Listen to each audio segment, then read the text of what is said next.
I think that's interesting. And I recently, so my mother attends a mostly black church, and I think she might be the only white lady in the church. But and during Black History Month, they were talking more about the music that they did, and they were using some of his old hymns, and they were talking about that the history of some of those hymns.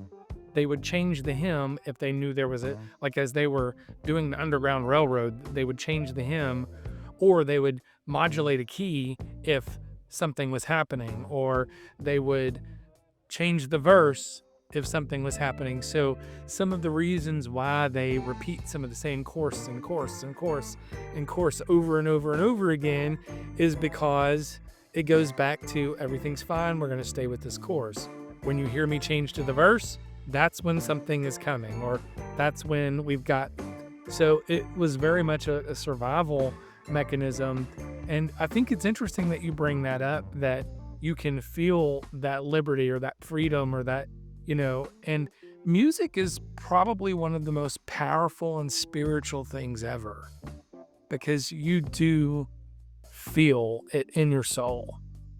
Welcome to Reddle's Pub, where spirituality is explored without the baggage of religion, and truth is something we chase with drink in hand. We talk science, the supernatural, and the big questions about the world around us. Always open to new ideas and perspectives. Our goal? To find understanding in the unexplainable and have some interesting conversations along the way. No dogma, no boundaries, just a couple of seekers and some interesting guests digging into the uncharted territory of the unknown. Grab a drink, sit back, and join us. Go out and reach over there, clean. Yeah. No, if I get up, I might break a hip. Oh, yeah. I like this. It's got it. So tell me what's got in it. So it's Bulleit coffee, brown sugar, and a little bit of water. That's good. I like it. Let's see how I work in about 30 minutes, though. We might both be shorting ourselves. Short. So that's really good. I like that. Last time you were here, when we recorded last, you were on a non-drinking month. Is that something you do every year? Every year. And is there a reason that you do it? Some of the reason is just to kind of remind myself, there were periods of, definitely not today as much, but there have definitely been periods where I have been on, where every night I was drinking, or I was drinking 4 times a week very easily. And, so I started that as a pattern, like, probably a decade ago, like, you know what, I need to pick a month, and that needs to be my month to say, I am stronger than this, I don't need it. One of my fears originally was a little bit of social anxiety, which most people wouldn't believe, because I'm a pretty social person. But I always thought, I'm not as fun when I'm not drinking. Or, well, people like me if I'm not drinking and having a good time. And so when I started having those thoughts, to me it was like, hey, it's time to prove to yourself that you don't need this and people still like you, and people still, that you're still fun. Now, I mean, kind of fast forward to the last, 3 years or so, I'm a little bit more centered. I'm not going out as much as I used to when I was single. And, I'm a little bit more grounded. Now I have a kid at home again. So, that kind of has a tendency to change your schedule. I'm working in the evenings now. So those things kind of, I can't be an adjunct professor and be drunk. So Inebriated while you're trying to talk about it. Now, I was curious. I meant to ask you last time, but we were going and it never came up. But I wanted to. So yes, I'm ready for today. We talked about you not the last time, but the time before, about your history. But I also wanted to talk about what you've got going on, because I don't think we actually talked about where you are today, as far as, various things, and more specifically your spiritual practice, if you have any. What do you do to keep yourself centered and grounded and that sort of thing? Spirituality is a moving target for me. There have been times where I'm like, maybe if I could find a church that I would relate well to, but then I'm like, I don't think so. I mean, I think even 2 years ago, I was still kind of in that phase of like a church is still important, and it would be really nice to find a body of believers that would be welcoming, which, and would be in. But as I have progressed over the last 2 years, I would say I've just found less of a need for that, and I have really worked on some, inner principles and just, working on just being a great person and still trying to figure out like what spirituality means to me. And I think that's why I was so drawn to your podcast, was because I like the discovery phase of all of it. Some of the journey that you've shared is not exactly the journey that I've shared, but I enjoy the journey. Right? It's like watching someone else do a roller coaster or base jump or something. I'm not going to do it, but it was great to watch. And similar to that with your spiritual journey, I don't know that was necessarily something that I would say, oh, this is something that I want to do, or something but it at least is a journey that I appreciate. And both of us coming from the same past, I understood like the evolution of that for you, and that made sense, and I can see you in that space and appreciated it, so that's been a part of my journey too, is listening to the podcast and kind of just appreciating that journey and appreciating, that I'm still in a wandering phase, right? The phrase, all who wander ain't lost. Well, that's definitely me. Lord of the Rings. Yeah, there you go. And so that's a little bit of my, where I'm at. When people say things along the lines that, well, you've got to be saved. And I think this is what sparked Celeste saying, interesting, being saved. And to me, I don't know that we need a salvation. I don't know that we need those things or someone else to save us from, because I believe we have our own inner spirituality. And so I don't know. So do you meditate? Do you do anything like that? Not on a daily. I definitely find times to center myself. There are times where, in times of high pressure, whether it be work or whether it be just whatever, I find myself going and taking deep breaths and practicing, practicing some of those spiritual thoughts or some of those spiritual modes. But to say that I'm dedicating a ritual, not necessarily. I have in the past. I don't do it presently. Yeah, I've said it in the podcast before, but I don't do anything designated, because my fear is baggage that from past, is I don't want it to turn into, well, Billy, you've got to meditate as much as I do in order for you to be. And I think it's probably a lost fear or a fake fear, that sort of thing, because I tend to think also that my concern of it would keep me from doing that generally. I just think that I've went against that. But, I don't, I'm saying there's some days where I wake up and I just hit it going, right? And then some days I get up and I'll go meditate for a little bit, 10 minutes here, 10 minutes there. Or like you said, if I need to do something immediately, I'll just go where I work now. I've got a data center that nobody has access to but me. And I'll go sit in there and just sit, and it's loud, or it's got because it's got the wires and everything, it's white noise. Kind of helps me center, which is kind of a weird thing in a noisy environment. But it's kind of a constant. It's a relaxing sound for me. So I don't really do anything religiously out of concern that it becomes a religion. So I kind of get that.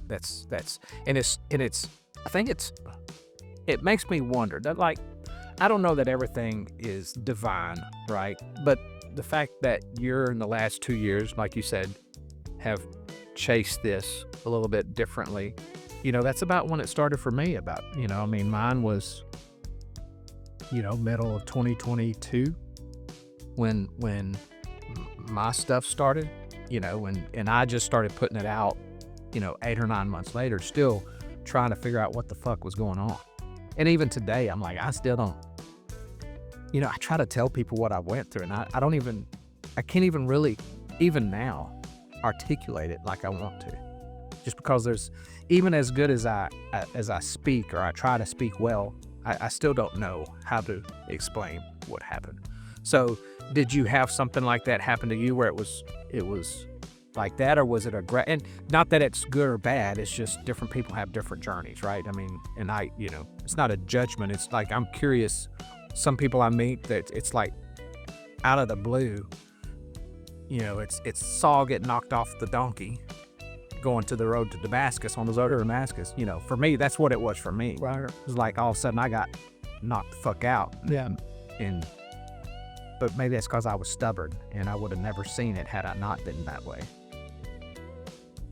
So to answer your question succinctly, no, I did not have a designated event that occurred. I will say that I did start challenging, and I think I've shared this with you, maybe on the podcast, maybe not, but I even started challenging, like, was what I experienced as a kid, was the spirituality that I experienced, was that real? Was that a formula that has been perfected to where they've created this environment to make you feel like it's real, and then they tell you, oh, what you're feeling is real, and what you're feeling, or this experience that you're feeling, is the following. And so I even look back at, and I feel like it is, you think about, like, some of the thoughts of landing on the moon was built in a basement, or was, and I'm not saying it was, I don't want to get onto conspiracy theory, but, you think of what they have produced, and you think of, and I go back to the music, right? The music is driving, the music is high organs, is the right beat of the drum, someone screaming in the microphone, whether it be a minister or whatever, and you go back and listen to some of those things that they're saying, they're like, why would that excite somebody? That's actually just the opposite of being excited. Like, but it's because of, when you step out of it and you look back and you're like, man, that was really just all this production. And then the production has then, like, built into part of the experience that they're feeding people, that the people in the production are no longer aware it's a production. And so, have you ever seen the show with the Ace Ventura guy, Jim Carrey, where he is living in this Truman Show. Truman Show. Yeah, so the Truman Show is one of my favorite movies, just because I just find the irony of that, probably I relate to more than most, because I feel like we lived in a bubble. We went to college in a bubble. We grew up in a bubble, and that bubble was all we knew and were taught. And it was just, I feel a lot like that. Like, everybody was producing the world around us, or producing our environment of spirituality. So, and I believe that most spiritual communities probably have some form of that as well. Our celebrities were the Urshins. Our celebrities were were these people that, I mean, we were so Jeff Arnold. yeah, Yeah, Jeff Arnold. Jeff Arnold, yeah, yep, or Griffin, or I mean, those were who our celebrities were, and they were meant to be, and I just feel like it's when you look back and see this big production, it causes you to feel a little bit like the Truman Show, where you turn around and look and say, wait, the bubble has been popped. Now, what was left? And so I think there's been like this struggle for 20 years trying to figure that out and figure out why and how and when. And the crazy thing is some of those same songs still create an emotion. Amazing Grace, like one of my favorites, even today. Yeah. Even though I don't necessarily believe the same way, it's still one of those. It stirs an emotion. It touches. It's like even black gospel is that was my shit. Absolutely. And even today, throw on some Mississippi Mass, man, I'm in it, right? Even though I don't necessarily believe like that, I can feel the, it produces. So the other question for me, and we can come back, but I'm about to take a tangent. So the question I have is how much of that stuff is innate and people have figured out how to bring out those feelings of, because if you think about it, with some of the black gospel that we listened to, it was, based in freedom and victorious, because of their background, their history, and so when you start listening to that sort of thing, and really if you go back and you listen to even some of the older, Irish music and some of this stuff. Oh yeah. Even then, Dropkick Murphys. I don't know if you've ever heard Dropkick Murphy. It's like a rock band, but they've got like bagpipes. So it's kind of an Irish rock band. It appeals to me for some reason. And then there's a rock band me and the Duke went and watched. That's called Amon Amarth, which is a Viking rock band, and so they literally had, they were out with fake, oars, and they would sword fight on the stage. It was a production, but it really touched me. Like it drew me in. There's another band that I listened to that's, and I cannot think of the name of it. I'll put it somewhere, but they literally dress like you would think pagans from 5,000 years ago would dress, and they sing like it's not rock. It's like guttural, almost like Native American type stuff, like they've got antlers and they've got these noises, and they're making it with, they do have some musical instruments, but they're more like the small drums that you would hold in. I mean, it really appeals to me. Like for some reason it draws me in, and I can have that rapture that I had in church. So it makes me wonder how much music that we listen to, whether it's gospel or pagan, how much of that is the inner, our spirit, soul, whatever you'll call it, remembering the things of past, Sure. of the history. Anyway, I think that's interesting. And I recently, so my mother attends a mostly black church, and I think she might be the only white lady in the church. But and during Black History Month, they were talking more about the music that they did, and they were using some of his old hymns, and they were talking about that the history of some of those hymns. They would change the hymn if they knew there was as they were doing the Underground Railroad, they would change the hymn, or they would modulate a key if something was happening, or they would change the verse if something was happening. So some of the reasons why they repeat some of the same course over and over and over again is because it goes back to everything's fine, we're going to stay with this course. When you hear me change to the verse, that's when something is coming, or that's when we've got. So it was very much a survival mechanism. And I think it's interesting that you bring that up, that you can feel that liberty or that freedom or that, and music is probably one of the most powerful and spiritual things ever, because you do feel it in your soul. Yeah. Well, I mean, if you just look at rock and roll, one of my favorite songs was you wouldn't know, I forget it. Ding, ding, ding, ding, ding. It was ding.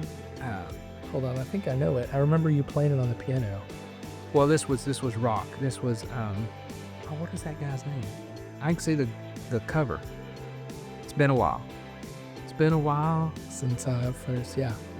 Okay. And I can't think of who sings it. Anyway, Stained sing it.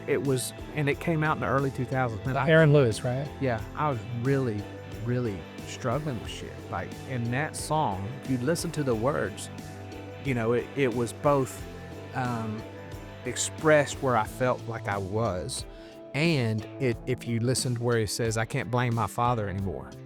I can't, and there was a lot of times that I did. I blamed, whether it was my dad or my mom or my brother or Patriarchal. yeah, it's They were all here. did this, and I was straight up in church at the time, listening to this stuff and singing, man, I was crying, because it really hit me, and so to see, to me, and if you're talking about it being a production to go to church, the difference between church and a concert is very little, except when you go to a concert, you're in a production, that they're there to entertain, so when I went to Creed 3 or 4 years ago, I know they tend to be a little bit more Christian based than Yeah. but still, that was probably the best church service I've ever been in, ever, because you had, I had this guy sitting beside me, and this is gonna sound racist, I guess, but he was like Indian, like overseas Indian, Like I mean, Pakistani or yes, Middle Eastern, India. India. And the first two bands were not five. No, it had a number in it. I can't think of it. 3 Doors Down, and then this other band, 511, 11 something. I can't remember the other one. And he didn't move at all. Yeah, Finger 11. He didn't move. Like he was not enjoying those, right? And I'm like, man, what's this dude doing, right? Bro, Creed came on. This dude was up with it, like, wow, singing, like, devil fingers in the air, and all of us were like, and it was the coolest thing to turn around and stop singing and hear, 30,000 people singing "Take Me Higher," and I'm getting teared up now about it, just because it was that. A spiritual moment. Yeah, it's the greatest thing ever, and what better way to do that than, but I knew it was a production, but it was probably the best production I've ever been in, far exceeded any kind of church service I've ever been in, and then the other thing that I've started doing, and we had this conversation last time, but is I start looking at the language of church and trying to say, okay, so yeah, there's some things, I think we talked about the gifts last time, and how we don't want to use, a lot of times, I even myself I don't like to use the old language because of what it stands for. But at the same time, that's one thing that the church, Christianity, whether you want to call it church, whatever you want to call it, they're really good at is speaking. Their language often, especially your bigger churches with the bigger, T.D. Jakes, love him, hate him, whatever, the dude can speak. I mean, he can stir up some folks. I mean, it's just his because he has a handle on language. And so, you looked at when Creed was singing, I could listen to what he was saying between the songs, and it was a journey. He took you on a journey, and that was his whole thing. This is a journey. Come with me. He would say, come with me on this journey. And he would literally talk about each song and the process and the journey that each song meant to him. And it was, that was church. And you take that language, and I was able to take that language and apply it to my current belief. And then it allows me to realize that, we can take the language that we grew up on and reclaim it to be without the trappings, without the traps, without the manipulation, and just say it as it is, because I think it's good to be able to speak metaphors in a way that changes people, not in a manipulative, like I'm not here to save anybody, but I may say something to somebody that they need to hear and I need to say it in a certain way. Or maybe I don't even know I'm saying it in a certain way. I'm just speaking like I always speak. And maybe if I don't know. It's been on my mind lately, that idea. Yeah, and I feel like sometimes I get so caught up in kind of worrying about, oh, don't use this language because this is a language of my prior experience. And I think about, like, I think about how,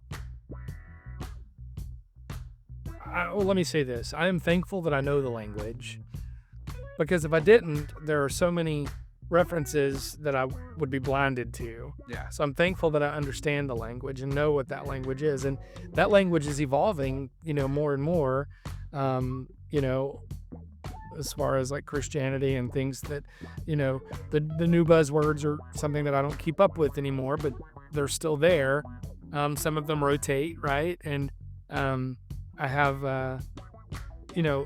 but I will say that I think music is a key component of spirituality, whether it's in the church, whether it's a production they're doing to drive you to come to the altar. I mean, if you think about it, right? What is an altar song? It's going to be something that is slow, methodical. It's going to pull you to want after, and there's always that same rhythm, Has this right? dark. What is, yeah. And then you go into what is the altar, what is the offering music, right? Well, yeah. Something that's going to get you to put your wallet out, right? And you think about music in the way that what is it being used and driven for, and the concepts behind it. And I really believe it is a lot of a production that a lot of people don't realize it's a production. It's just the way now there's several generations into it that they don't even realize that this is part of a production. If Truman on the Truman Show had kids, he would have raised his kids and his grandkids into a production and never known one way or the other.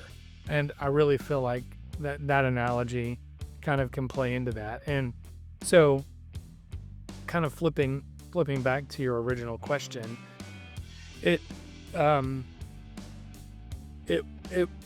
a lot of trying to figure out that balance for me of why am I trying so hard to say, you know what, I don't want to be a part of it so badly, and I want to put that behind me, and I dislike that. However, I recognize that there is something there. There is something in the music. There is something about the way people speak. And then move forward to, a couple of years ago, I was at work and I was speaking to a group, and I would get that tingly feeling, right? Like the anointing is, I shared this with my sister the other day, who is speaking professionally, and I told her, I said, I know you're going to think this is silly, but whenever you're speaking, are you feeling kind of like that? And I said, whenever I used to preach, I would feel that same thing. And I feel that today at work when I'm sharing, and when I'm, I had someone I was giving a speech this week at work, and I had someone type in the chat like, oh my God, he's on fire. And I was like, I felt it. I knew that. I felt that energy and that same anointing that we might have called it before. And where I was feeling real preachy, right? And I was feeling that like buzz that comes through the audience, And so I guess going back to your original question is when. I can't put I don't have a date. I don't have a year even. I just know that there has been a progression for me just to say, where am I? What is this? And how do I identify it for myself? And I think that a lot of people are in that space. And that's why us talking about it is important, and why us sharing this is important, and you sharing about Creed in the concert and the emotion that I saw a few minutes ago. That was amazing. I'm glad you shared that, and I'm glad you showed that. Well, I just, I struggle with it. So one of the things that my therapist would get onto me for using the word struggle, but it's my baggage, is I always start with, I'm just an IT guy, I'm just this dude, right? But maybe somebody who's looking can hear whether I'm saying it, whether you're saying it, whether, Creed's saying it, whether, Stained is saying it, or whomever, if you can find that thing that is bigger than what we think it is. And I don't want to even say that it's outside of us, because I think we're all a part of it. I agree. And so when you start looking for, I think I really, it's funny because I find myself on both sides of the fence. And by that I mean, on one hand, I think that I need to meditate more and I need to do these things more. But only because I feel like it's inside that I need to focus and bring in and be more centered. And I find myself pretty centered most days. But there are days when I probably need to pray a little bit, meditate, whatever you want to call that, and even, at work, there's that young lady I was telling you about who's, she's pretty Christian. I mean, she goes to church and she's pretty stout with that, I told her the other day she was going through something. I said, well, I'll send some good energy to that, because I don't say prayer. Because it has that connotation of I'm going to say some shit, you're right, and I'm going to get up there and get with it. But it's not that. I think prayer is simply me sending you energy to say, hey, heal Billy, or strengthen Billy. And it's not that I'm praying to some external entity. It's I have what I can give to someone else. And she was like, well, I'll pray for you. And she's not being rude. She's kind of picking at me at the same time. Because now she'll come and she'll say, she's gotten where she can read my emotions, I guess, pretty well. And I'll be going through some shit. And I usually don't say anything. I just mind my business. And that's probably how she knows, because I won't hardly talk when I'm going through shit. She told me that, she's like, I'll send some good energy your way. Yeah, but so it's gotta, I think that's what it is. I think if we can get past our, it's got to be A, B, C, and just let it be. Just be who you are. You know what I mean? Just love people. I love that. Just love people as they are, where they are. And you know what? Love yourself where you are. And that's the biggest shit, because I hated who I was for the longest time. You know what I mean? I absolutely abhorred. I didn't like who I was. I didn't like the way I acted. I didn't like the fact that I was Pentecostal growing up, and I was mad because I couldn't do this, that, and the other. And my dad is this, and my mom did that, and I've got 10 preachers in my family, and I'm not one, and it's all this shit, and you don't feel like you're ever reaching the peak of, what the fuck am I supposed to do here? It's not going to church and run the aisles. I'll fucking tell you that. That's not my purpose in this life. That's nobody's purpose in this life. I don't mind if you do it, but there's more to life than going to church and being stuck in this box. It took a while for me to realize that, I kind of like who I am.